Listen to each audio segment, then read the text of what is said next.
Well, good evening, everyone. I am Jeremy Miller from Adapt West. Adapt West is one of 4 regional climate partnerships who, along with Resilient East, Resilient South, and Resilient Hills and Coast, represent 20 of South Australian local councils. And I am pleased to be your MC for this evening. So welcome to the first webinar in this Sustainable Home series, Winter Comfort for Renters. Before we begin, I would like to acknowledge and pay respect to the traditional owners of the land on which we all meet this evening.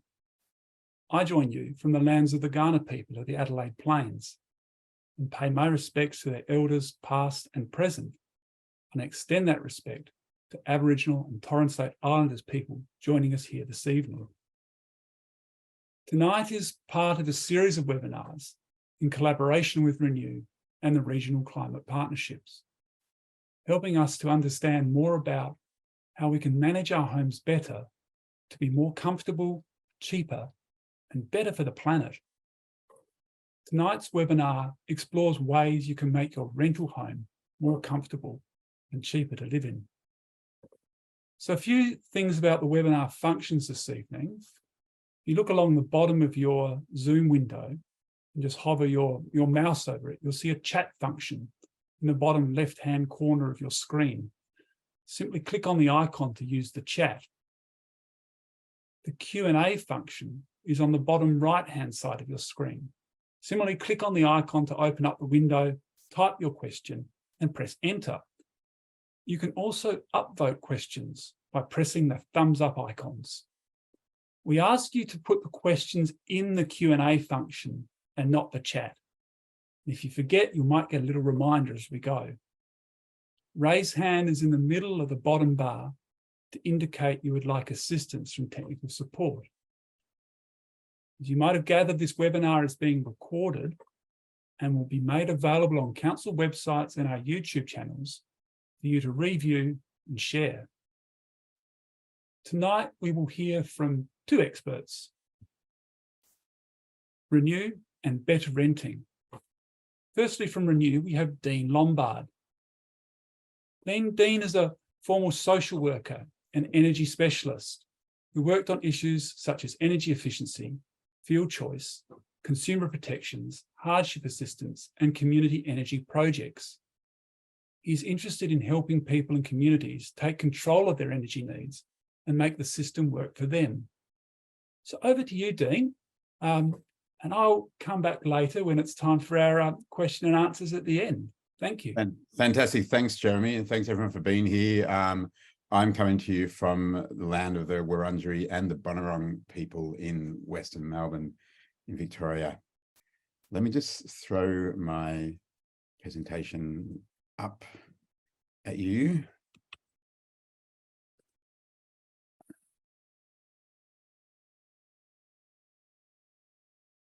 Right, so we are looking specifically at winter comforts and for renters in South Australia. So it's sort of a subset of the different types of energy efficiency conversations we can have. They cover all sorts of things. There's summer, there's winter, there's general. We're focusing on winter, but we'll touch on some more broad energy efficiency issues as well. These are the 4 areas I'm going to cover. First, we're going to look at the way that we use energy in the home, how much energy we use for different types of uses, because that's a really important part of the whole conversation and understanding about, well, how do we use it more efficiently and save money? And we will see, spoiler alert, that heating and cooling is a huge, probably the biggest energy use in most homes, with hot water second. And so they are the things that we sort of focus on because there's such big proportion of our energy usage. Then we're going to look at thermal performance of your house, because the house is like the biggest appliance that we have, and the way that the house performs thermally determines how much energy we need to use for heating and cooling. And you know, renters have a little fewer options than people who own homes for thermal performance, but there's still stuff that renters can do. Then we're going to look specifically at heating and hot water appliances and use of those appliances. And the last section will be just about other stuff that's also relevant. So some stuff about other appliances, resources that can help you, etc. So I'll get right into it. First, energy usage in the home. And this pie chart it's actually the Australian average. It's not South Australia specific. It's actually really hard to get this detailed information. This is a few years old, so some of the figures are slightly out of date, but this is like the Australian average for what the typical home uses for those different types of uses: heating and cooling, water heating. As you can see, they're the biggest two. Refrigeration's pretty big. That's the blue one here. Lighting is smaller now because we have more efficient lights generally, and some other stuff. The pie chart, really, the whole pie represents all of your energy usage, and each chunk of the pie represents how big a chunk that particular use is of your total energy usage. Now, this is average, and it's Australian average, so it varies a lot according to the types of appliances that you have, the way that you use them, the lifestyle that you have, and also the climate that you live in. But because of the way the different climate zones in Australia actually puts Adelaide and sort of southern South Australia pretty much smack bang in the middle of the spectrum in Australia in terms of whether it's a heating climate or a cooling climate. In fact, Adelaide is pretty similar to, say, Sydney. The Adelaide Hills area is more similar to Melbourne. It's sort of colder. Other parts of South Australia are more like parts of Queensland, WA, New South Wales, in terms of much more cooling required and less heating. So it does vary a lot, but this is sort of a average sort of thing. And the thing is, in the hotter climates, you'll use less heating, but you'll use more cooling. So the whole heating cooling chunk might not differ that much. Like I said, lighting, we usually use less lighting these days than when these figures were done about 8 or 9 years ago, because LED lights are much more efficient and they're more common. But some people use a lot in lighting because of halogen downlights. We'll get onto, I think we mentioned lighting a bit later. It's a good one to think of. It's not a huge chunk of energy usage, but it can be if you've got really bad lighting. It's not as relevant specifically to sort of winter, but there it is. And pools, we might not use pools much in winter, but pools use a lot of electricity all year round for the filtering. So if you got a pool, your whole pie is probably a lot bigger and got extra chunks in it. Getting an understanding of your own energy usage can be helpful.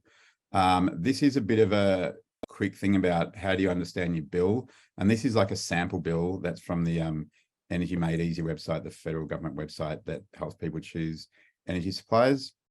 And this little diagram just really shows the main parts of your bill. And this is mostly on, I think this stuff is generally on the first page of your bill. Like, you've got the area showing what you've paid and what you owe. You've got a big prominent part up here showing the amount that's due right now. You've got information for your energy retailer and your energy distributor who you need to call, if you have issues with billing or costs, you call your retailer. If it's about service, you call your distributor. It's got the information about what tariff you're on and are there any discounts. The really useful part is down here though, and this is sometimes on the second page of your bill.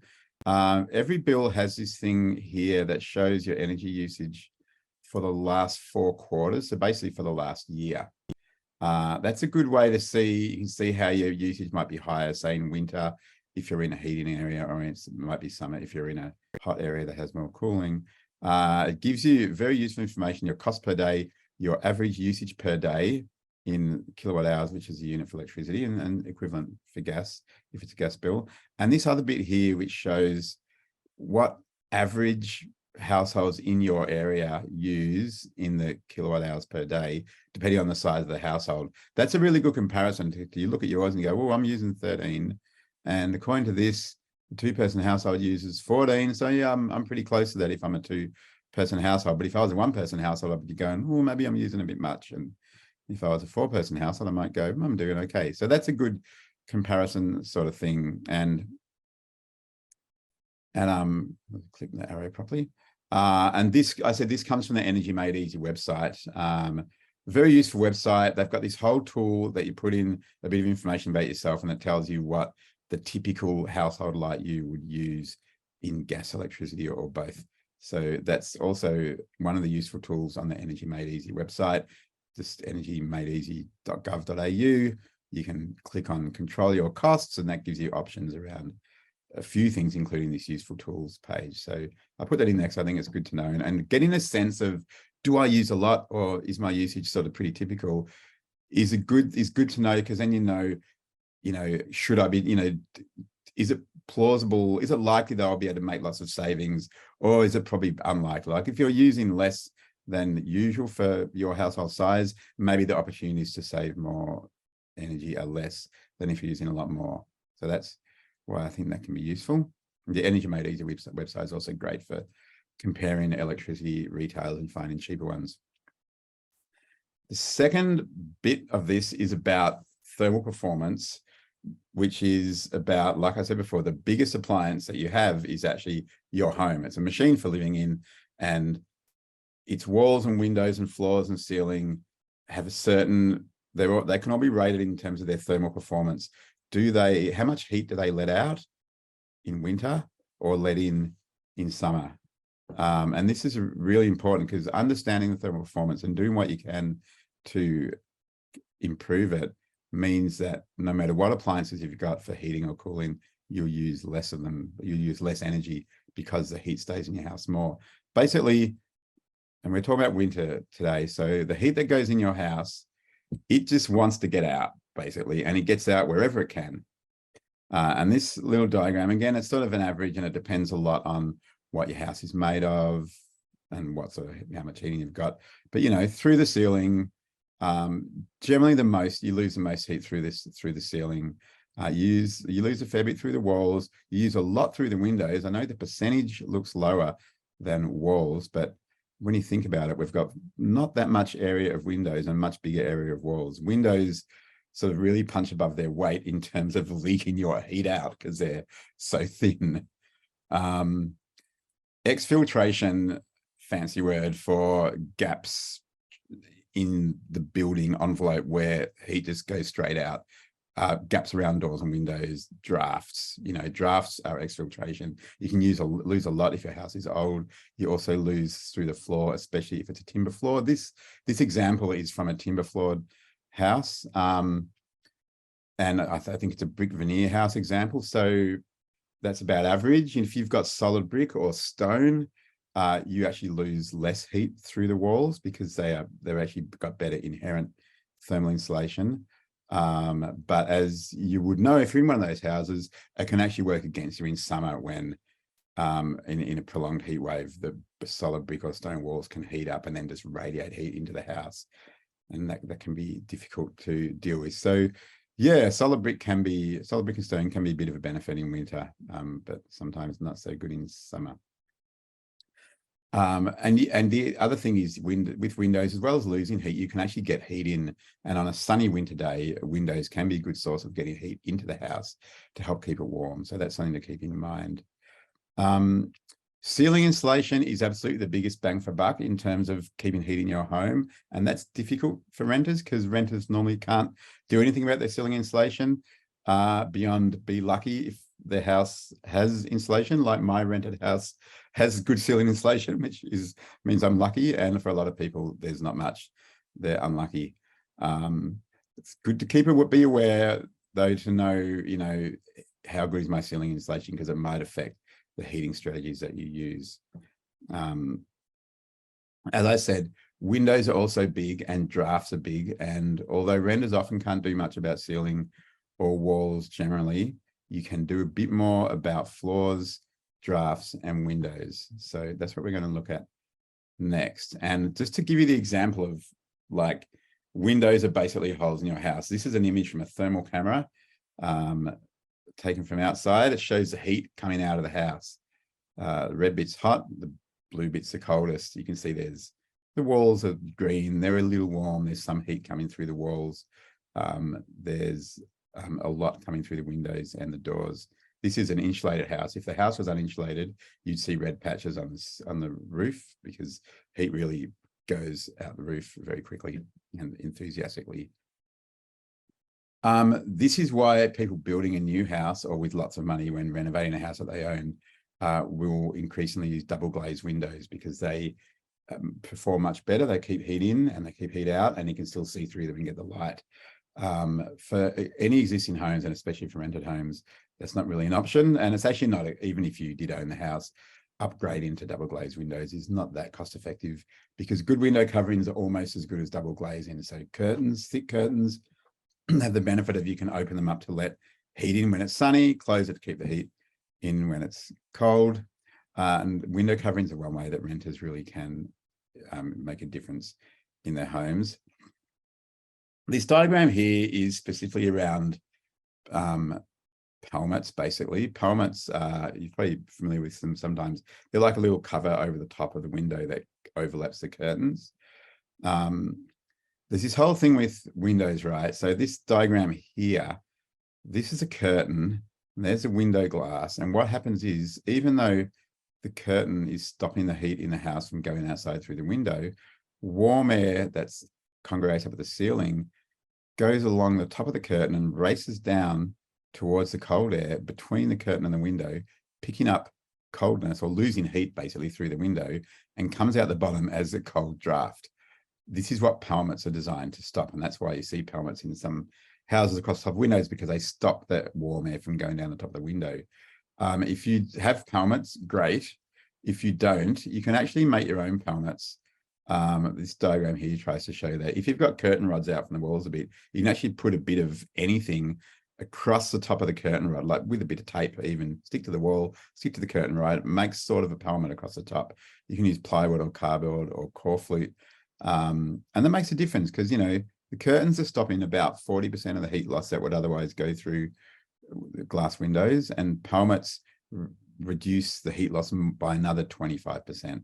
So that means that what's that mean? That means I can't do the maths in my head. They help. A quarter of the heat that still gets out, they help keep in. So that's helpful. If you don't have window coverings in your home, you can improvise a lot. Even if there aren't curtain rods, you can sometimes improvise with drawing pins on the top of architraves or with tape or something. You can get curtains, you can buy them from stores. You can also often get them from op shops and garage sales. Sort of thick, heavy ones are good. You can open and close them to let light in. Try to get curtains that fully cover the windows and the frames, because the frames is one of the parts where heat gets lost. In particular, aluminium window frames, they're very conductive to heat, so heat goes through them very quickly. There's also a thing that is colloquially called renter's double glazing, which is bubble wrap on windows. You spray water on the windows and you stick bubble wrap to it with the bubbles against the window. It creates an air gap, which is what double glazing does. You can also get a special film that you put on the back of the windows, and I think you use a hairdryer to sort of shrink it, and it grips. That can work as well, but that can be a bit pricey. The bubble wrap is actually pretty cheap, and I've put in a photo of one of my windows with bubble wrap. It's not quite as ugly as you might expect. I didn't do it for years because I thought, oh, I don't want that on my windows. But when I finally got tired of the cold air coming off this window in my lounge room, I tried it. I've got a bad view out that window anyway, so I wasn't too concerned. It's pretty good. It lets most of the light in. It gives you a bit of extra privacy. It's a bit like frosted glass, and it just sticks to the window, and you sort of get used to it. And I've found personally that it's really made a big difference just in feeling the cold air coming off the window. I haven't really paid close enough attention to my heating bill to see the difference it makes, but I've certainly noticed a difference just feeling it. So that is something to try. And yeah, if you want to give it a go, I see a lot of people do it and it works pretty well. And it's good because you still get most of the light in. And, you know, we want windows to get light in. The other thing that is pretty accessible for renters to do something about is stopping drafts. And this diagram just shows all the places in the typical house where drafts happen. And it's a bit scary when you look at it because it's everywhere. You get gaps around windows and between windows where the panes meet together, especially with those old sash windows that go up and down. Goes out chimneys, goes out exhaust fans. If you've got evaporative cooling, it goes out the ducts and into the, it goes out vented skylights, which you can't do much about because you normally have to leave them vented to stop mold.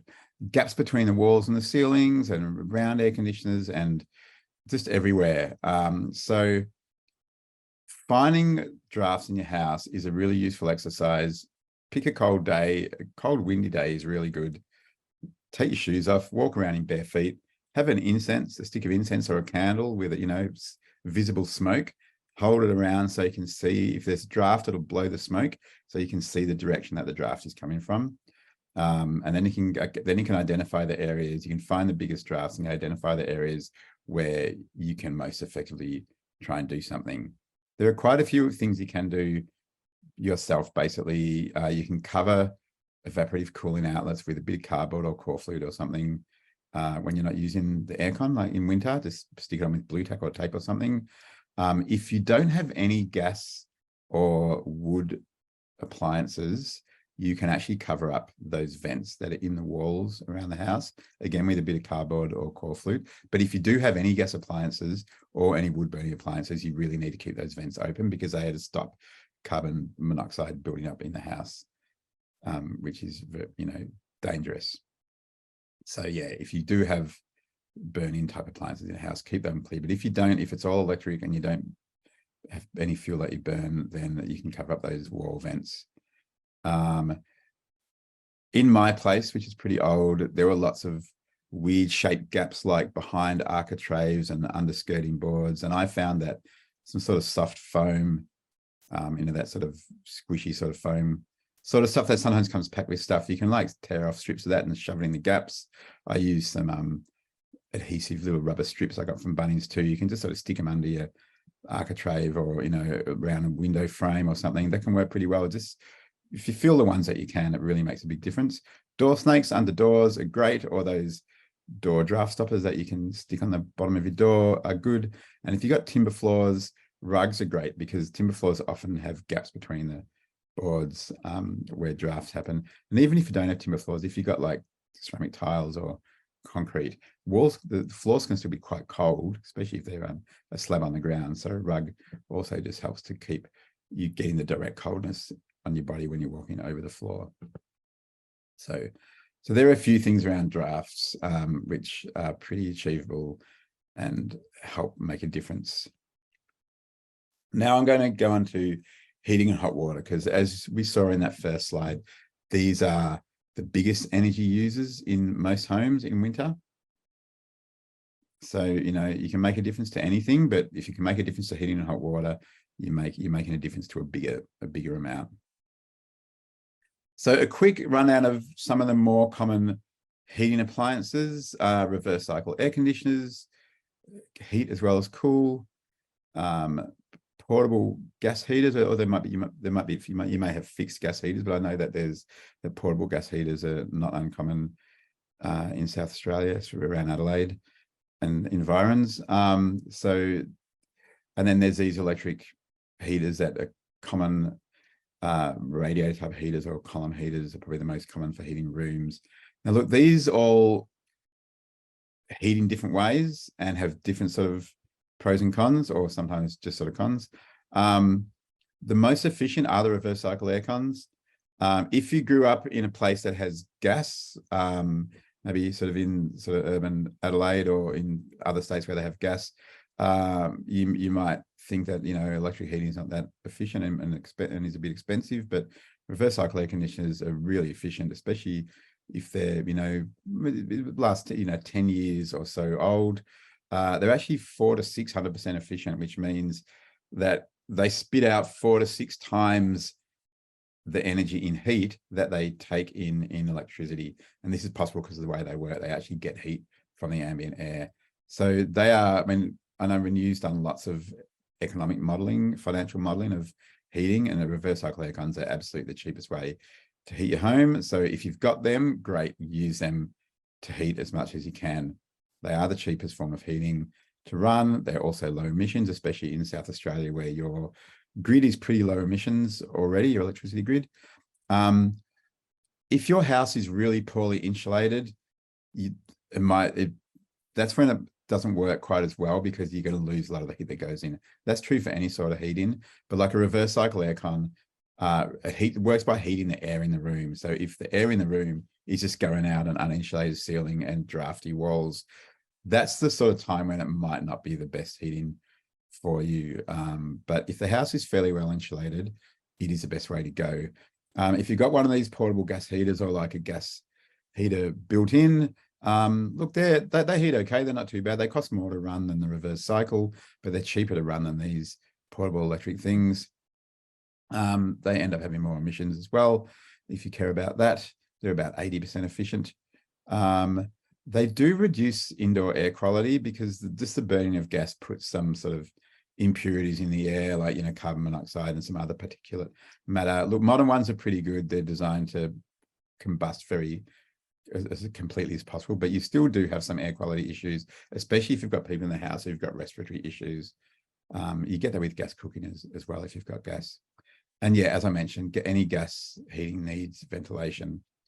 Look, I know a lot of people have these more portable electric heaters. They're called resistive electric heaters because they work just by heating up a piece of wire that electricity runs through. They're 100% efficient. They put out pretty much the same heat energy as they take in electricity, which means that they're 4 to 6 times less efficient than the reverse cycle aircon, which puts out a lot more. But they're cheap to buy.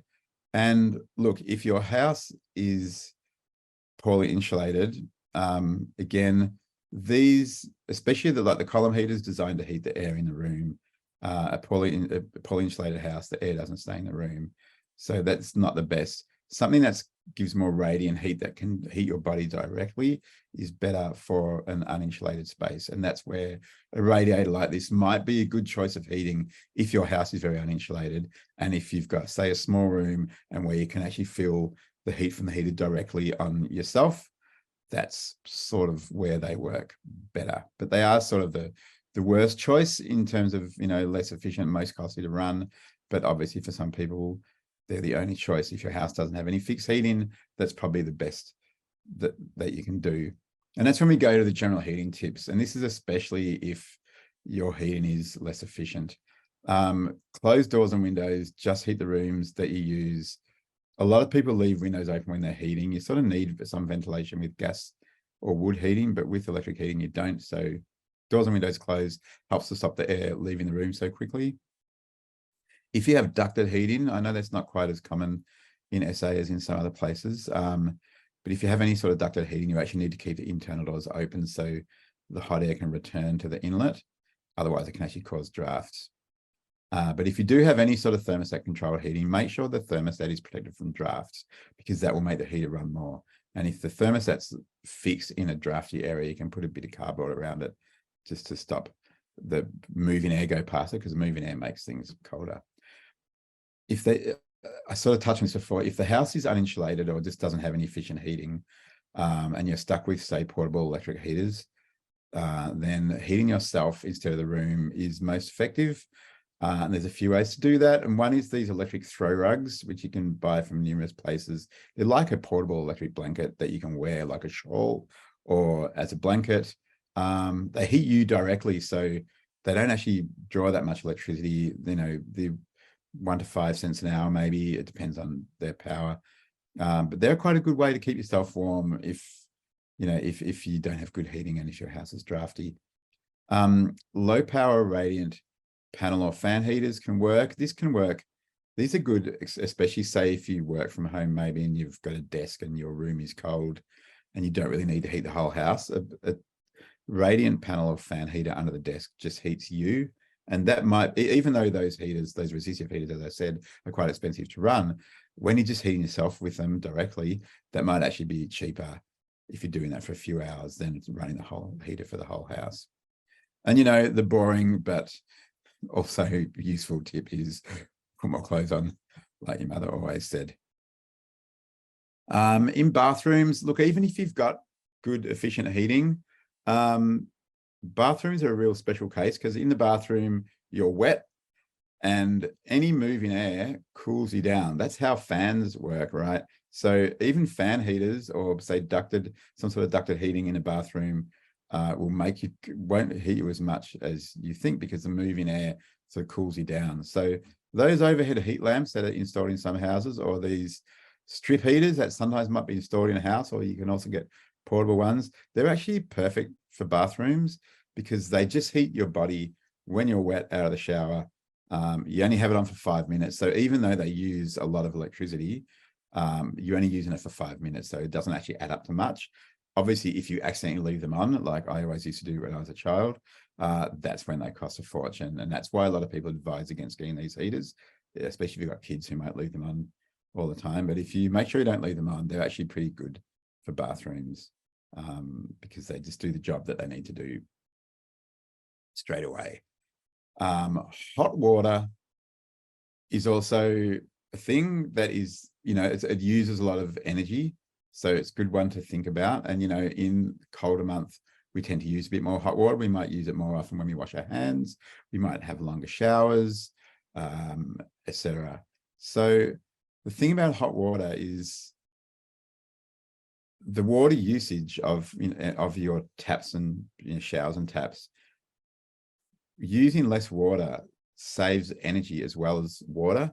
We often think of water saving, like water saving shower heads like this one here, as that saves water, but it actually also saves electricity or whatever energy you use to heat your water, because if you use less hot water, then your hot water system doesn't need to heat up again for longer. So they're actually pretty important in saving water and in saving energy, lowering your costs.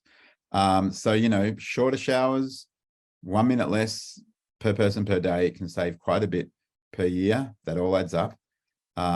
Water saving shower heads, multiply that saving.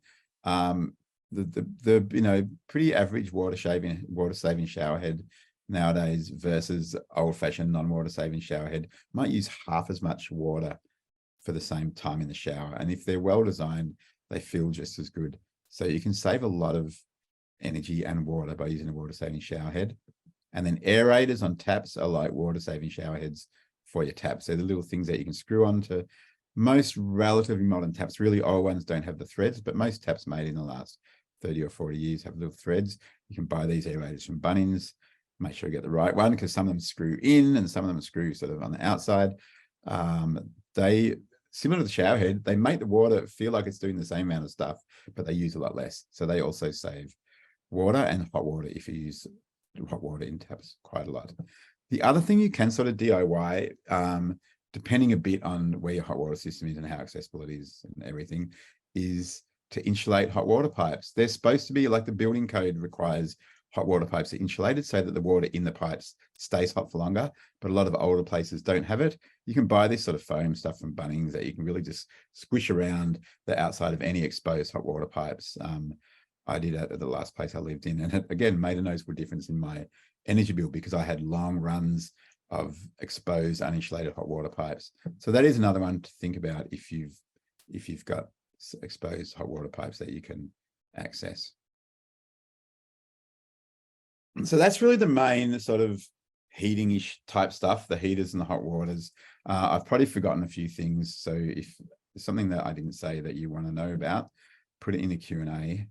I'll just quickly, you've got a few minutes to go. I'll go into some of the other stuff. You'll remember from that pie chart of energy usage that, yeah, hot water and heating / cooling is about, 2/3 to 3/4 of your total energy use for a typical house. But there's a whole, 1/4 to 1/3 of energy use. That's all your other appliances.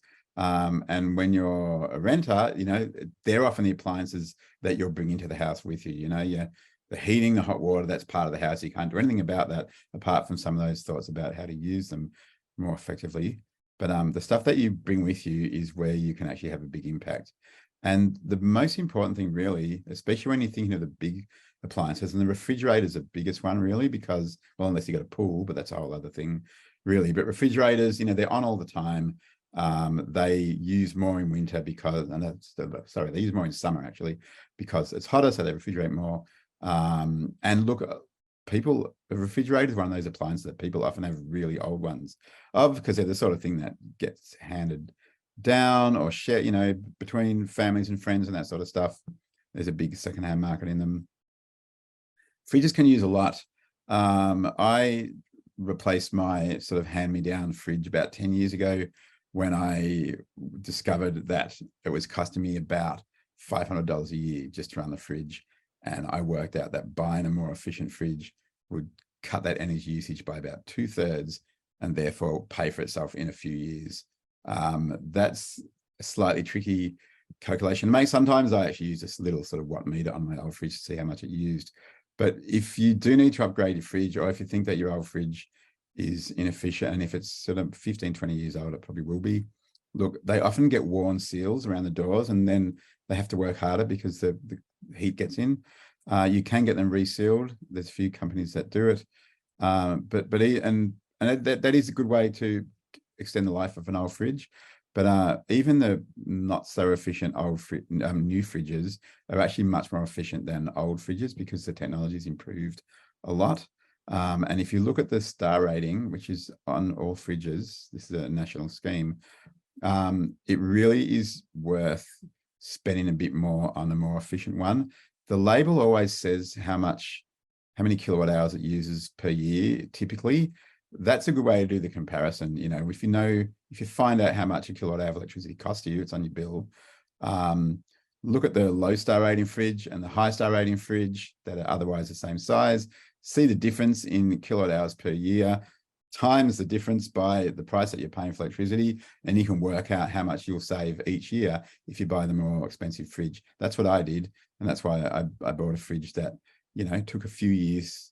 You know, it was a bit expensive, it was more expensive than I was going to get, but it paid for itself in a few years because it would save me so much money. So that's a really good one to look for. Look, a lot of appliances have these star ratings, televisions as well. So look for them on all the appliances you get, and always think, okay, is it worth spending a bit more getting the more efficient one? The other thing with fridges is to keep them away from heat sources, which is maybe big windows where the sun comes in, or, you know, away from your oven or stove if possible. One of the things about appliances is that they're improving all the time. And look, this chart, this is a bit of an old chart, which I've adapted a little bit. This just shows the energy usage. That's what this is, kilowatt hours or something. That's how much energy different appliances use, depending on if they're old appliances, say 15, 20 years old. That's the blue ones. Typical appliances is the orange ones. It's sort of, you know, cheaper stuff that you might be buying, the cheaper new stuff, and then the best current appliances, which is not necessarily the big high-end ones, but I'm talking about the best energy efficiency, which again does tend to cost a bit more. And look, the difference in energy usage is quite significant. I mean, in this graph, because the old ones are so bad, the difference here looks less. But if you look at the fridge, you know, the new fridge, the best new fridge is using less than half the electricity of the typical new fridge. That can make a big difference. You can see that heating and hot water have really changed a lot, and that's unfortunately, you know, out of the way for tenants usually. Lighting is interesting. There's been massive changes in lighting lately. You know, we've gone from incandescent bulbs to those compact fluorescent ones, which use a lot less, and now LED bulbs that use even less. And that's sort of reflected in this change in lighting. But the thing to remember in lighting is that some houses have those halogen downlights, you know, in the ceiling, the little spotlight sort of things, and they'll be like, you know, 15, 20 maybe in one room, and they actually cost a fortune to run. The halogen uses almost as much as the old incandescent bulbs. So there are sometimes you might be able to get them changed over under a government scheme, which I'll mention on the next slide, that is about upgrading inefficient appliances. But even if you've got a house full of those halogen downlights, you might even just find that getting some sort of standard lamps and using them most of the time will save you a heap of money, because the halogen lights really do cost a lot to run. So that's one of those sort of almost invisible things that we don't think about or notice, but that makes a big difference to our energy usage. Also, modern appliances, especially that have like remote controls and that, they have this standby power because they're sort of always on. And usually when you buy appliances, there'll be a rating that says how much standby power they use. And some modern ones, probably more expensive ones, have pretty low standby power, but some older ones have pretty high standby power. I noticed, I did some testing on some of my appliances, and I had like an old sort of, you know, television sound system sort of thing that used a heap of standby power. And that means that when I discovered that, I'm like, okay, I was going to turn it off and I'm not using it. And when I want to watch TV, the first time I'll go and press a button to turn it on, and then I can use remote control. Little things like that can make a difference, because that standby power can add up if you've got a lot of appliances. Look, the last thing I'm going to go on before we go on to Bernie is some other resources And look, one of the useful ones that is useful for renters is this REPS scheme, the South Australia government scheme that's all about meeting the energy efficiency target. Is to help households and businesses reduce energy usage and thus costs.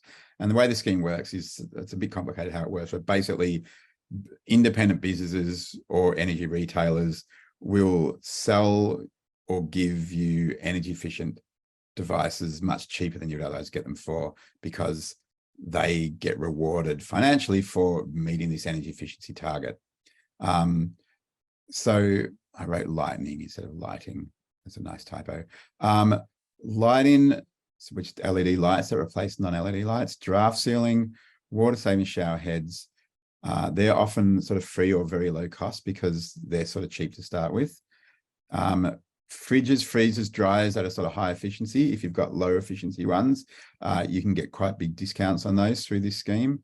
So they're all things that are no-brainers for renters.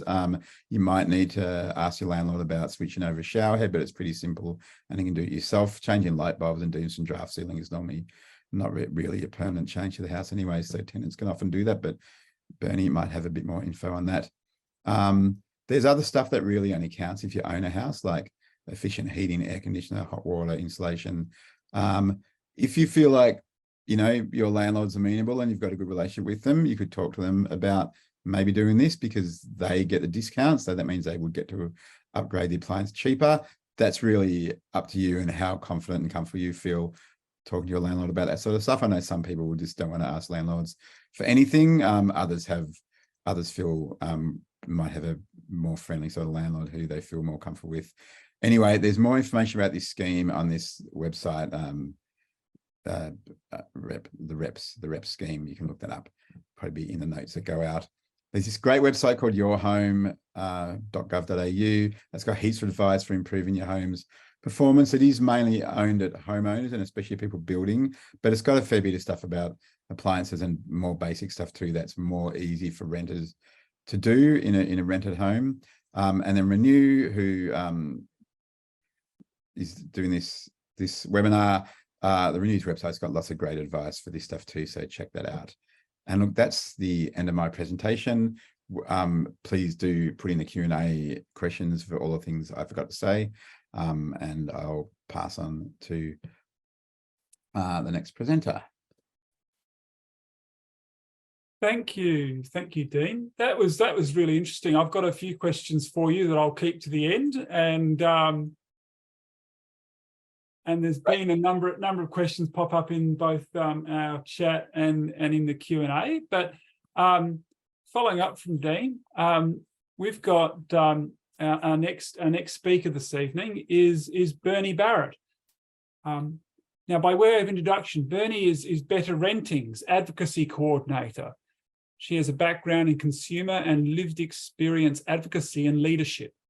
She most recently worked with peak bodies across health, mental health, lived experience, and LGBTQIA+ advocacy in South Australia. Bernie has a strong focus on social justice and brings her passion for community-driven change and systemic advocacy together into her work at Better Renting. I'm really interested to hear what Bernie has to say this evening. So over to you, Bernie. Thank you for joining us tonight, and the floor is yours. Thank you. I too am going to just share my screen. Isn't it always funny when someone reads your bio and you have to sit there and listen to it? It's like, that is me. So thank you all for having me here tonight. As Jeremy said, my name is Bernie and I am the advocacy coordinator at Better Renting. I'm joining you here also on the Ghana lands. And today I'm going to tell you a bit about what we do at Better Renting to support renters to have homes that are healthy, safe, and affordable. So a bit about us. Better Renting is a community of renters working together for stable, affordable, and healthy homes. We were founded in 2018, and at that time, the conversation about housing was really focused on how to move people into home ownership But as we know, many people are increasingly being locked out of the ownership market. So our vision and our mission was to make sure that regardless of if you owned your home or rented your home, you still had the benefits of home. You had a place that was yours, that made you feel safe, that was stable and healthy.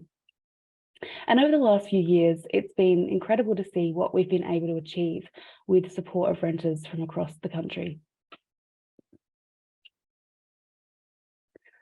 Part of what we do at Better Renting is we coordinate this collaboration called Healthy Homes for Renters. So this is a national collaboration of 126 organisations across states and territories and also nationally, and approximately 3,000 individuals as well who are supporting this work. And what we're trying to do is compel state and territory governments to implement minimum energy efficiency standards. So our focus is making homes healthy, because right now, as many of you would know if you're a renter, we are living in homes that are substandard, inefficient, and it's making us sick. It was funny earlier when Dean was talking about the things you could do, and I just have to show my heated blanket that I am using at the moment. It is a good tip for renters.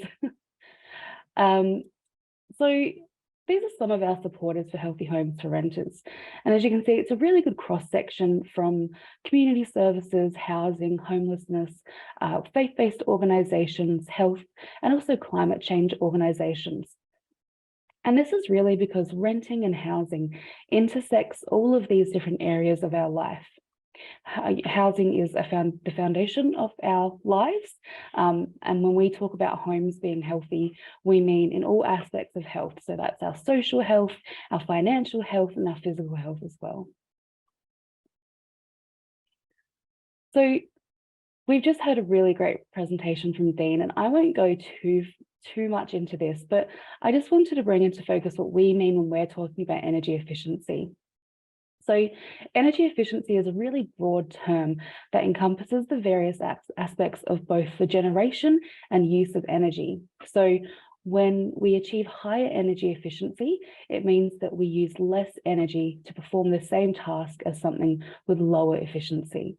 So the example that Dean was using with our fridges and our heaters is a great example of energy efficiency. But again, as Dean was saying, our home is a machine, and renters, by a considerable amount, often live in homes that are less efficient. And this is for a range of reasons that I'll get into later. But what that means in a practical or a tangible way is that we as renters are living in inefficient homes and are spending more money and doing a worse job of making our homes healthy and comfortable. So our goals are quite simple.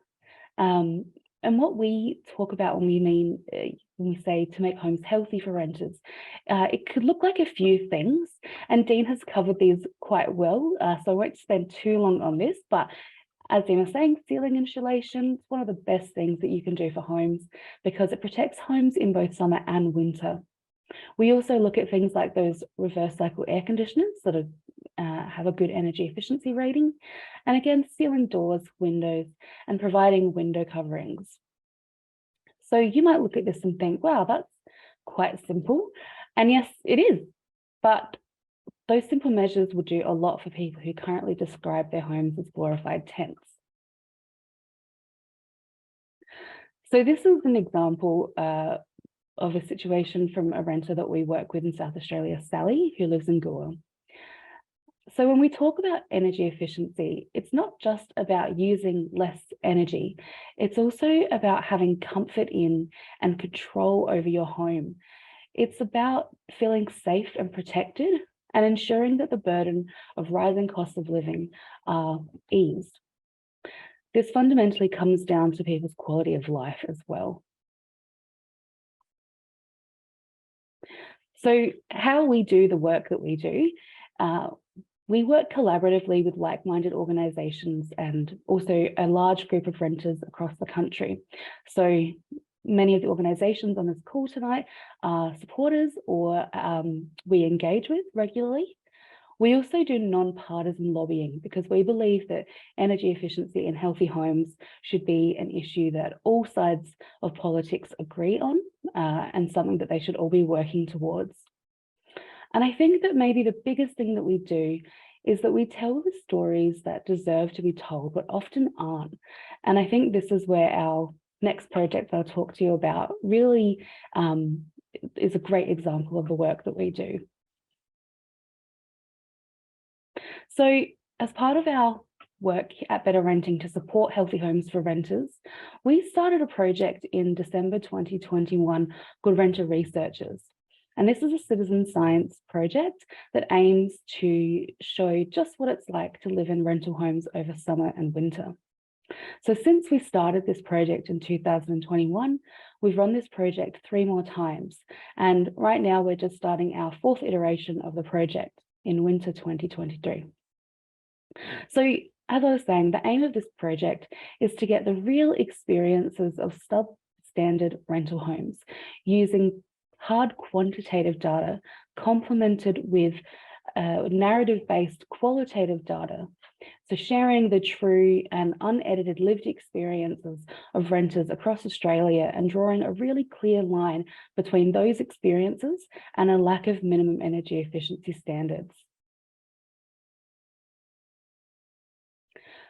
So as I said, we've run this project a few times now, and over all of these projects, we've worked with more than 203 renters spanning the entire country, from surprisingly cold, freezing really, homes in Tennant Creek in the Northern Territory, to what I would describe as an oven pretending to be a home in Western Australia, as well as the horrible damp and mold-ridden homes in New South Wales, and again, surprisingly hot and cold homes here in South Australia. So what we do with this project is we send temperature trackers to renters that record minute-by-minute temperature and humidity data inside their homes, which gathers thousands of data points over the winter and summer months. We also send surveys asking researchers to tell us what those numbers felt like and what the impact it had on them. Their health, so what impact it had on them and their health and their well-being, as well as the cost of trying to heat and cool their home. So in the photos here, you can see the temperature trackers that we send out. And these photos are all individual renters that have taken part in this project. I'm one of them, and I did recognize a name in the participants tonight who is also a renter researcher, which is really nice to see. One of the most unique and wonderful things about renter researchers is that the voice of renters is the central beating heart of this project. The community that we've built via shared online spaces, but also that shared lived experience, has made this a really magical thing to be a part of. The feedback that we've had from renters is that being part of this project validated their experiences and also their frustrations of being a renter in a system that tips the power very much in favour of landlords and real estate investors. So what have we learned from renter researchers? Fundamentally, what we've learned is that the experience of renting and the feeling of powerlessness are inextricably linked. Housing forms the foundation of a good life, and renters are systematically denied this. The root of the problem that renters face is a system that lacks regulation and policy that would protect them. And this ongoing lack of intervention and support has allowed for homes to become worse and worse, resulting in a general acceptance of poor performing homes, because this is all that renters know. And interestingly enough, in South Australia, we are without any minimum standards that would make our homes healthier. So unlike Victoria, who has a minimum standard that requires a fixed heater in the main living room, and the ACT, who has just introduced a minimum standard for ceiling insulation, South Australia has nothing that would protect renters in their homes or encourage landlords to improve the energy efficiency of their homes. Again, some fun photos. So the one on the left is from one of our renters in New South Wales, and the one on the right is the average, the minimum temperature in each state and territory last winter that we recorded. and also showing that homes, rental homes, were below the healthy minimum temperature of 18 degrees, which the World Health Organization has set out 75% of the time over winter, which is really stark and has a really large impact on people's health and well-being. We've also noted that renters are denied the agency to fix these problems. And again, that lack of regulation here means that many landlords are not compelled to maintain these homes to a minimum standard because those standards don't exist. The flow-on effect from this is that renters are experiencing poor health for themselves and their family, and they're also pushed further into poverty. So again, the photos here. So probably no surprise to people that over winter last year, our lowest temperature recorded was in Tasmania, 0.2 degrees, which is just unfathomable to me. I don't know how I would cope in a home that was that cold. And on the right, we have a different renter in Tasmania who has jerry-rigged a system in her room to try to keep some of that heat in around her bed by putting woolen blankets over and around her bed. This is not ideal, as Lisa has said, because it traps dust, which exacerbates her allergies, but also it's a hazard if there was a fire that broke out and this was around her bed. So some of the things that Dean was pointing out earlier, there are options to make your home a bit warmer over winter, but maybe I wouldn't personally recommend putting blankets over your bed like this. As part of this project, we've sought to empower renters to be active participants in our work. So we assisted renters by providing media training, as well as a civics engagement workshop, which was hosted by Mark Parnell, who was a former South Australian member of Legislative Council. By providing this, we aimed to reduce the barriers to media participation and political engagement for renters. And this has resulted in hundreds of media stories about the quality of rental homes, as well as dozens of renters telling their own stories in the media and showing just what it's like to live in homes that aren't keeping us healthy. We've also had many renters engage with their MPs and telling them about their participation in the project and what it meant to them. So from the feedback, we also heard that many renters felt that they had more power in their relationship with their landlords and real estate agents as a result of being involved in this project. We've also had several unexpected but really incredible personal victories, with renters taking the data that they've recorded in their home to their landlord or the real estate agent and advocating for energy efficiency improvements, with one renter in Tasmania getting insulation installed, a couple of renters in WA having air conditioners installed in their bedrooms, and similarly in Queensland, a renter having an air conditioner installed in their home. So these are some of the ways that renters can activate themselves and become more engaged. And I think that I'd just follow up from what Dean was saying earlier about speaking to your friendlier landlords. And I would truly encourage that. I think that there's a lot to be said for just attempting that conversation, and you can gauge their response, but certainly you can take them information that you've gathered, like information from the REP's website that Dean referred to earlier. But you could also do something similar to what we've done, because a lot of the time landlords don't actually know just how bad it gets in a home. And if they hear from you what's going on, they may be more compelled to actually act and do something. So I would encourage self-advocacy, but also getting involved with organisations that do this work, such as Better Renting, or in South Australia, there's also the Anti-Poverty Network and SACOS as well, doing some really great work on this. So if you yourself are a renter and want to get involved in our work, feel free to get in touch with us. You can join one of our Facebook groups. I'm assuming Adelaide Renters, which I can link in the chat later. You can also sign up for our mailing list and follow us on social media. I've also put my email address at the bottom in case anyone wants to get in touch for anything I've discussed tonight. So thanks for having me and enjoy the rest of the webinar. Thank you, Bernie, and thank you, Dean, for your talk earlier. I'm juggling a couple of windows on another monitor here, but I'll try and pay attention to you all. We've got time now for question and answers, and we've got a few questions in the chat, and I'm having a look at those and looking at which ones are also fairly common. Bear with me for one moment because I've just lost a screen. Oh, there we go. Lovely. Right. So, Dean and Bernie, you could rejoin us again, Bernie, if you like, or you can stay there in the dark. No, thank you. It's good to have you back.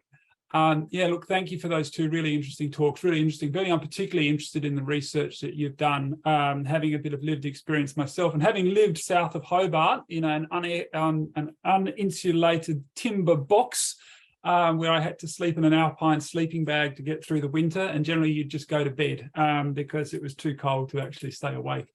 So, little things like that we are quite familiar with. I guess, Dean, in terms of filling gaps and cracks around the house, I mean, would you recommend that people would use something like expanding foam filler as well, like the stuff that you get in a can, you shake up and you blow it into a hole? Is that something that you'd think about doing, or is that not a strategy you'd necessarily recommend? Yeah, look, that can work. That can work. It depends on the hole. It depends how visible it is. Obviously, it's different if you're a homeowner than a renter, because if it's somewhere out of sight. I've used it before in some places. My current house actually has a lot of holes. I use expanding foam in some of them.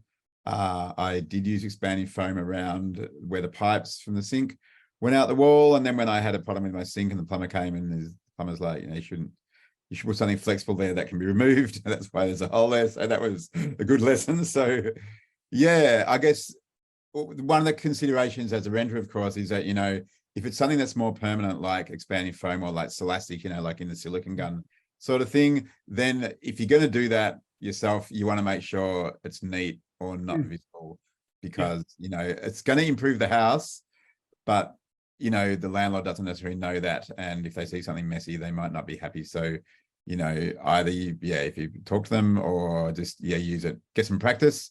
With a bit of practice, those silicone guns are pretty easy to get good results with a bit of practice. So, but they work well. I did find in my place, because some of my gaps were like a bit big, like a couple of millimeters. I had a whole lot of soft foam that someone gave to me from some packing material. I put that in, cut it into strips and squeezed it in, like pushed it in with a plastic sort of spudger sort of thing in gaps between like a cupboard and the wall, where they'd cut a hole in the wall to fit a cupboard in. Worked really well. So, figure out, play around, try it a bit, see what works. And try to do things that can be either reversed or aren't destructive. I think that would be the take home. Yeah, look, that's right. And that's sort of where the rental regulations makes it different. Like in the recent review in Victoria, tenants are a bit more able to do minor stuff, like put in draft stoppers on doors, and picture hooks in walls is another one. And while technically the tenant needs to remove them and fix it, you can usually do that with something like that. But you basically, in Victoria, you're allowed to do that sort of stuff. In SA, you sort of not. Some people probably do anyway. I used to do it in my house before we were allowed to, because I did it carefully, and often the landlords don't know that there never was a draft stop on the door anyway. So it's a win-win. But it depends a bit. There's a few questions around hot water systems, but I'm going to pick up on one. In one of the first questions that came through, to do with an all-electric house, and the power has gone up.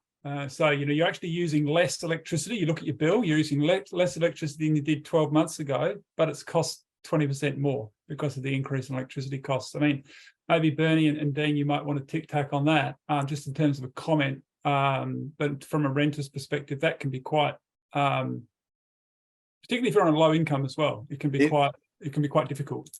It is very much. And, the reality is right now for everybody, their prices are going up, because it's actually the cost that's going up, and some people can afford it and some people can't. And, I guess it's really unfortunate if you're struggling that the price going up outweighs the saving that you're able to make. But on the other hand, if you hadn't made the saving that you did make and reduced the usage, your price would be even higher. So that's a little consolation. It's less expensive than it would have been. But in the current, we're looking at electricity and gas price rises for the next few years. So some of that's unavoidable. What it does do is it means that stuff that you do to reduce usage becomes more valuable, because every kilowatt hour that you saves you more money because it's more expensive. So that actually changes the cost effectiveness of some stuff. You know, if you expect to be in a house for a few years, then it might be worth it to, you know, buy a better draft stopper, get it properly installed or something, stuff like that. So that's the thing. But yeah, but Bernie might have some other thoughts on that. I think it's just unfortunately energy prices are going up, but I think a lot of the time people aren't aware of the energy concessions that they're able to access. So I think checking to see what the eligibility around energy concessions is a really great idea. I can link to that in the chat as well. But yeah, oftentimes if you hold some sort of Commonwealth card, like what are they called, the healthcare cards and those sorts of things, there are concessions that you can access.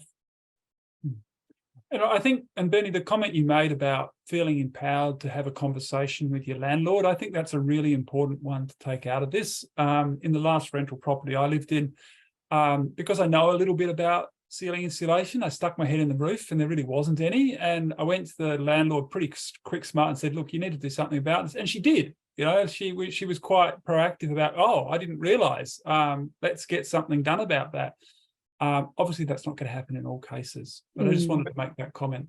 But you've really touched on something that is important, and I think Bernie sort of touched on a bit too. Like, often the landlords have no idea about this stuff, and the agents certainly don't. I know, because I've worked in this area for a while and I've rented all my life. Whenever I rent a house, I always ask, "Oh, has it got insulation?" Nobody has ever known. There's been not one case where they knew. Every time I look myself, and you know, I would ask before I signed a lease if I could have a look, and sometimes they would let me, and other times they wouldn't. And if I really wanted the place, I would just take a punt. And I've been really lucky. But yeah.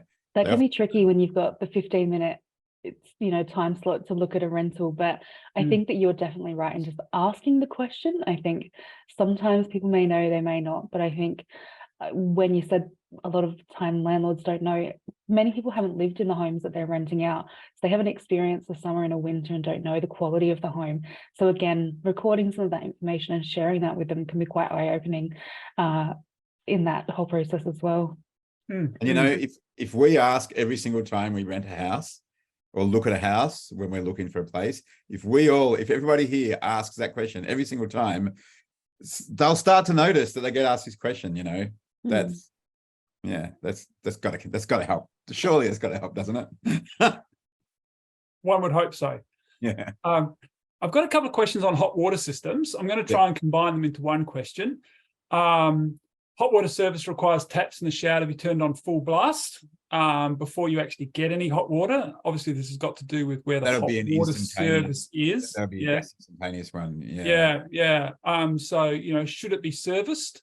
And I guess a corollary question to that, if it's the kitchen, is it actually more economical to boil a kettle to wash your dishes rather than to turn the tap on and wait for the water to get hot? I've measured it in a house I lived in, and it was sort of like almost 8 litres of water before I got hot water out of the tap. Yeah, well, there's a few approaches that look. There's a few questions in there. I'll go with the first one first. Those instantaneous, that sounds like that maybe a fairly old gas instantaneous hot water system, because the new ones can activate on lower pressure. They're actually designed for low pressure. So I don't know if a service of that would help or not. You'd probably have to talk to a hot water specialist. Yeah. One thing to keep in mind is that in terms of energy usage, instantaneous gas is actually pretty efficient. So, you know, you don't have, you know, hot water, you know, you're not losing all the heat from water being stored for a long time, for example. But yeah, no, it sounds like if it's that old, then it might be the sort of thing that might be, you know, getting towards where you might be wanting to replace it anyway, perhaps. The other one about the water in the pipes, that's a really good question. You could sort of probably do some complicated math to figure that out. I reckon your question, Jeremy, about the kettle versus the pipe. Sort of, I mean, if you're using that much water to get the hot water through, then that's almost as much as you put in the sink to wash your dishes anyway, isn't it? So, you know, you sort of may. I know what some people do is they have a bucket or something, and they keep all that water that they waste, all the cold water that comes out while they're waiting for the hot water, and then they use it for something else, you know, watering plants, or, you know, putting the washing machine or whatever. So that's another way to use it. But, you know, Kettles are pretty efficient, actually. They heat the water directly. They're like an instantaneous run. Like, it's probably pretty efficient to heat hot water with a kettle instead of using a really old, inefficient hot water service. So yeah, obviously not as good for showering, but for something like the dishes or other stuff, that might be not too bad, actually. You really want to do the numbers to be absolutely certain, but I would suspect it would be probably better than the really old, inefficient one. I noticed there was also a question about timing on a Yeah, I was coming to that one. Both there's a question about timing, but also a question about probably the set point of the temperature of the water. Would it be better to turn it down from 60 degrees?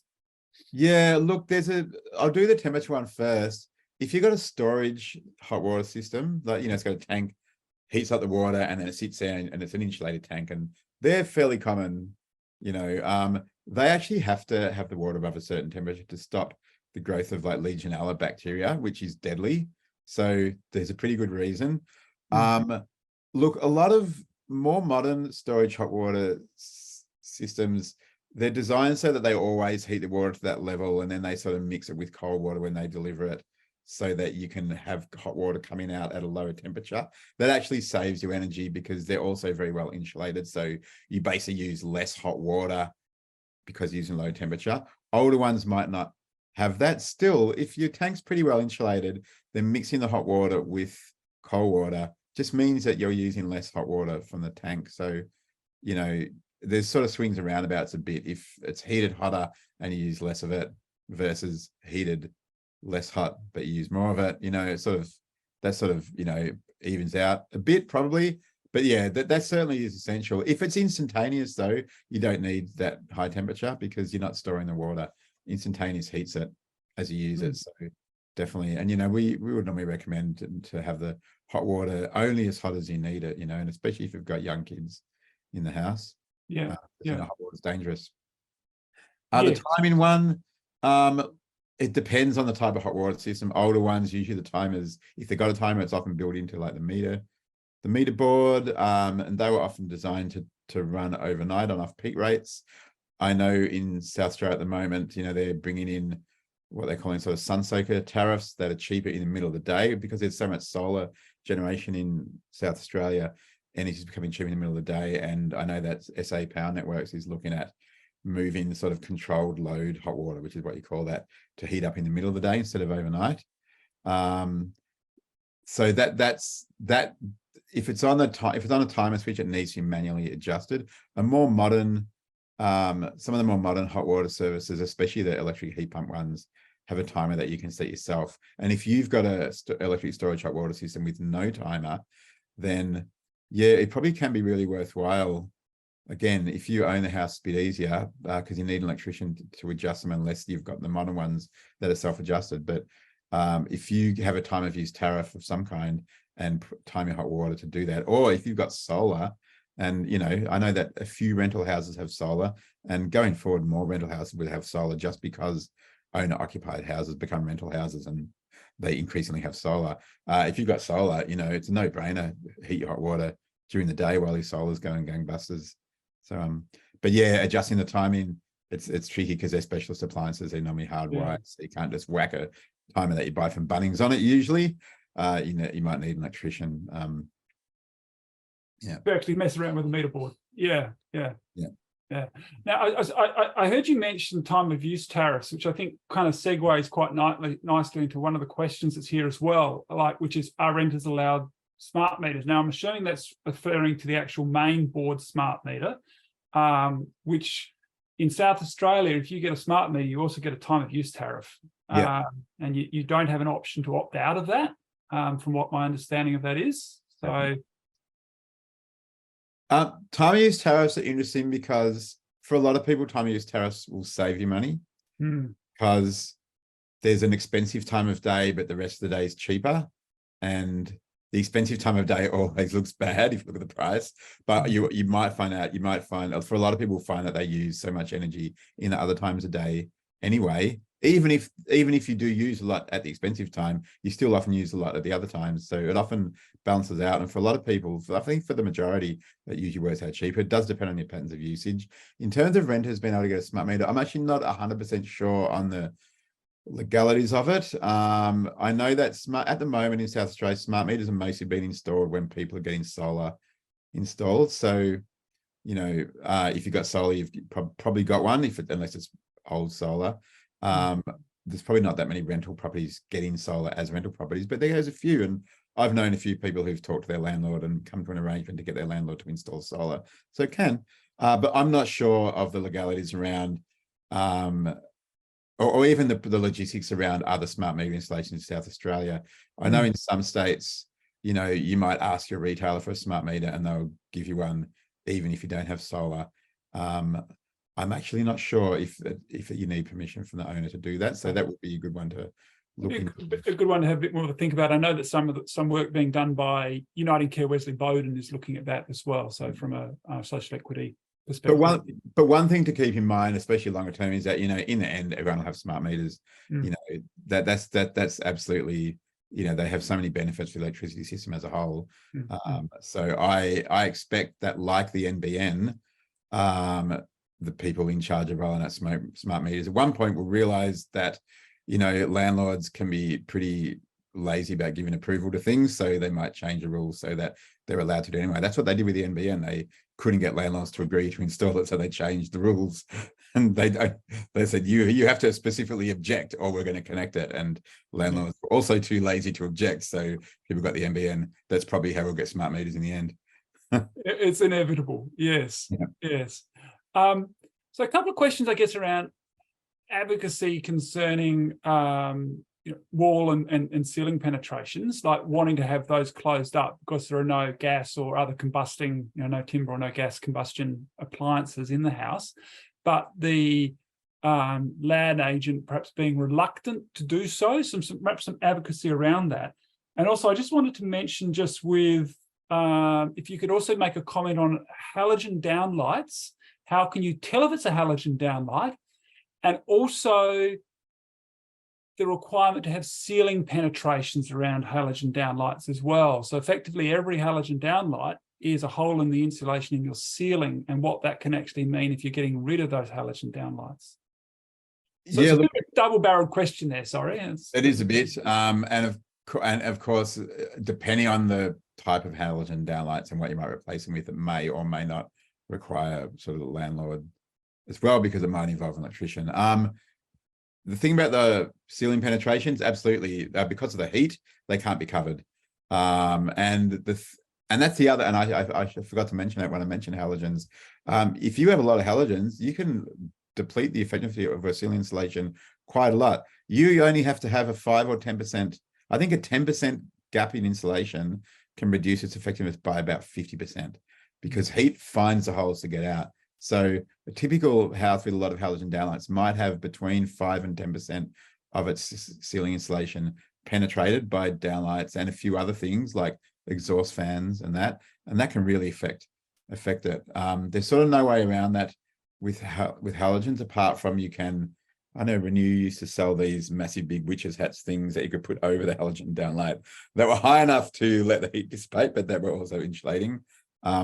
Modern LED downlights usually don't need to be uncovered because they don't generate heat. It depends though, and there's actually a rating on the downlights that says whether they need to be covered or not. I can't remember the acronym that they use for it, but if you're gonna get some, you'll find out whether they can be covered or not. Even the LED ones, even if they can't be covered, they normally can be abutted much more closely than the halogen ones because it's much less heat. The way to tell them apart, it's a bit tricky. You can usually, if you look into them when they're on, be careful of your eyes. You can usually tell the LED ones because they've got a few little white dots, and the halogen ones just have sort of one in the middle. It's not always easy to tell. And in terms of changing them, there are different types of lights that attach in different ways. You need to get the right type. And some halogen downlights have a transformer attached to them, and others have transformers in the ceiling that power them. And that means different type of LED downlight to replace it. Because the halogens run off low voltage. You have a transformer that steps down the voltage, a bit like those wall plugs, the big black box that you might have on a laptop computer. They have a thing like that. It's a transformer that steps the voltage down. If you've got the ones that have got transformers in the ceiling, that's actually where the energy is being used. And if you replace them with LEDs, they've got to be LEDs that are designed for that voltage, and you're still running the transformers and you're still losing energy through heat, not as much, but still losing some.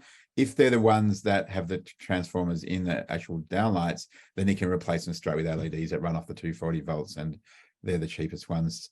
Or, you know, if you've got the transformers in the ceiling, you can get an electrician to redo the whole thing, which again is a bit out of scope for a renter unless the landlord agrees. So you really don't know usually unless you get someone to look at them. I know that in Victoria, we have a scheme similar to REPS, and that included replacing halogen downlights with LEDs. And I never had downlights, but some friends of mine did, and they were like, the person who came to do the changeover checked them out to see what type they were, and then came back with the right type. So you know, it's just a matter of having the right type. And some the worst house I ever saw with halogen downlights had 200 halogen downlights in the ceiling. And each one, when you figure that each one has a penetration and insulation like that around it, it's just nuts. That's right, it's huge. In addition to the electricity they use heaps of electricity. We need to move away from them. It's an interesting concept. Yeah, well, we sort of are. I mean, we're really heading to a world where LED lights are going to be just about everywhere, and that's, you know, they're not only very low energy usage, but they also last for ages, so there's much less waste, and they generate less heat. Yeah. So the other part of the question might be more for you, Bernie, which was to do with, I guess, that advocacy towards a landlord. The question was around that a question was asked, like, can we seal up the vents? And the response was, well, it won't make any difference. And I'm kind of interested how you might counter something like that when you're getting a negative back, and how you can perhaps play that negotiation game a bit better.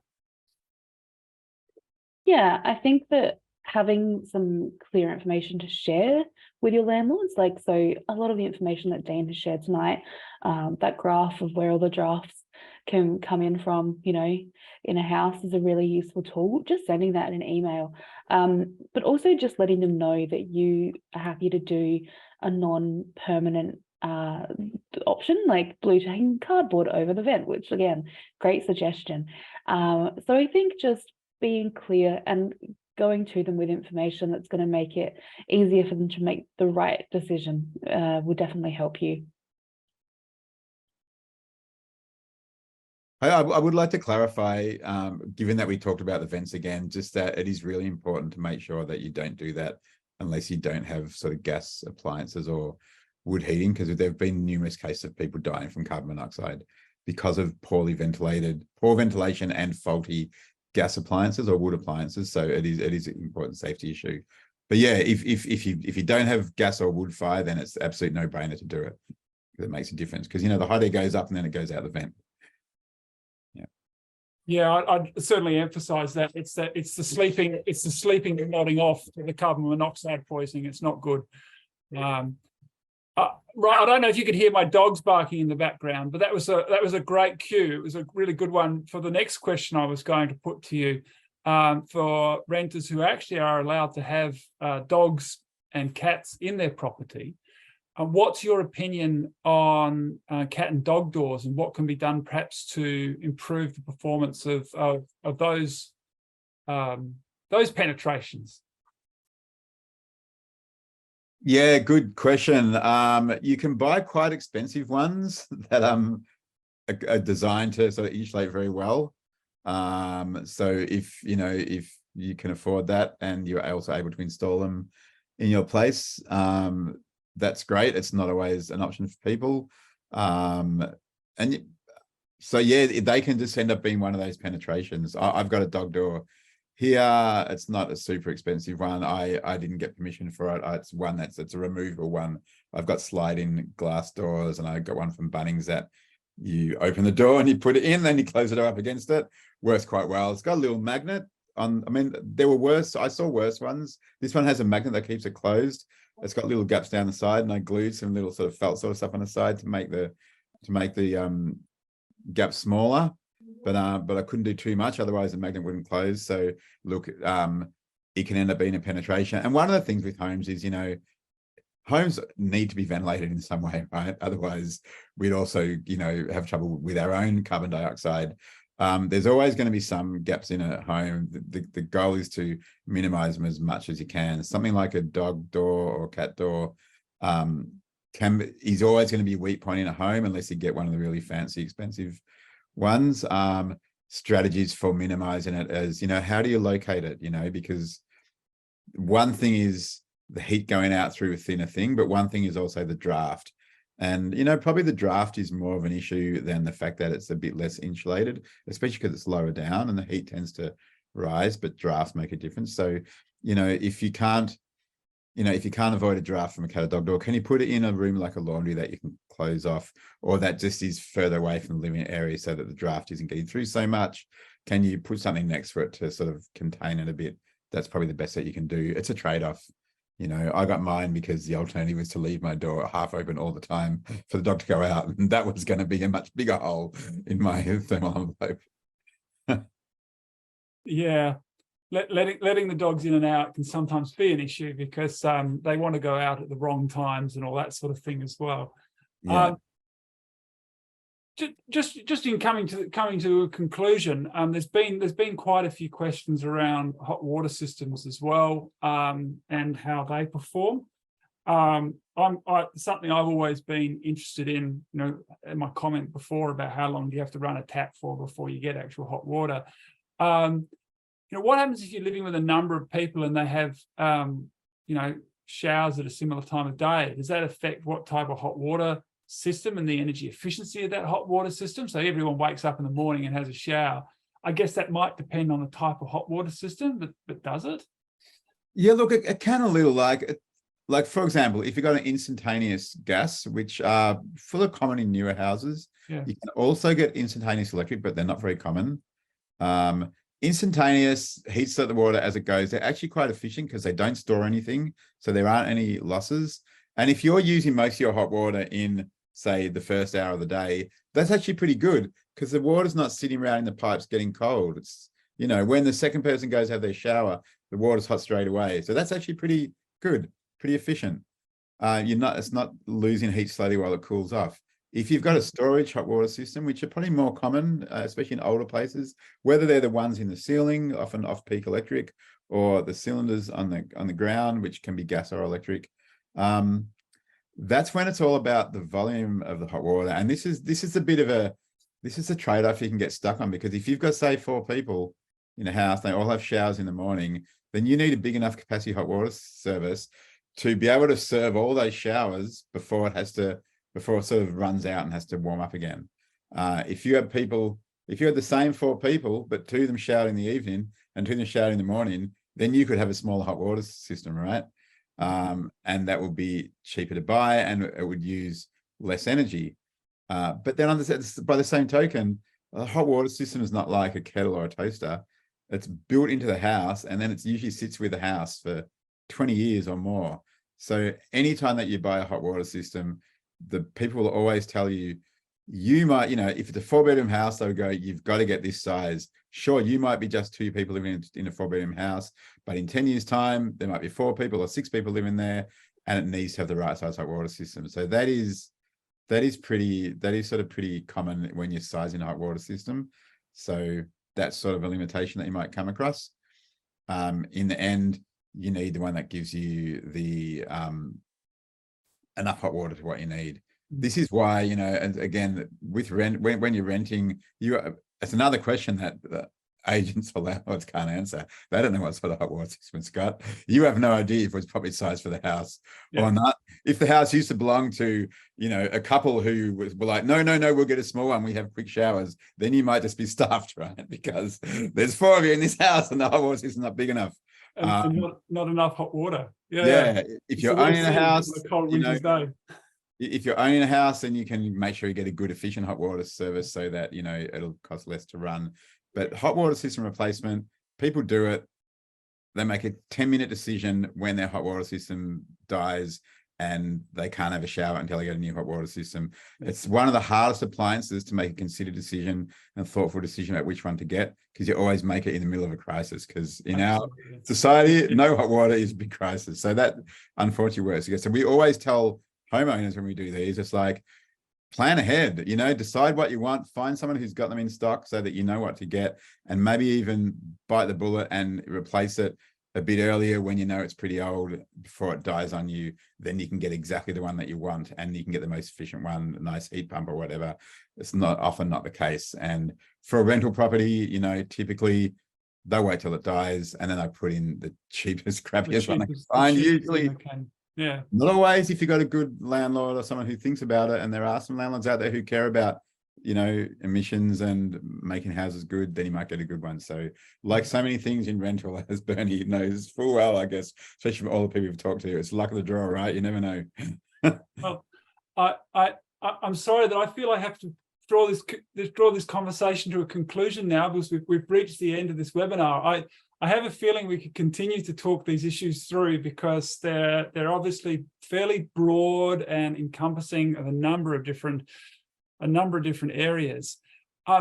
Dean and Bernie, I'd like to thank you both so much for being with us this evening, and for Renew for partnering with us on the very first of this Sustainable Homes webinar that we've been running via the Regional Climate Partnerships. So for those of us who have been in this webinar, you'll shortly receive a follow-up email and survey to fill in. And I'd really encourage you to do that pretty much straight away while the thoughts are still fresh in your mind.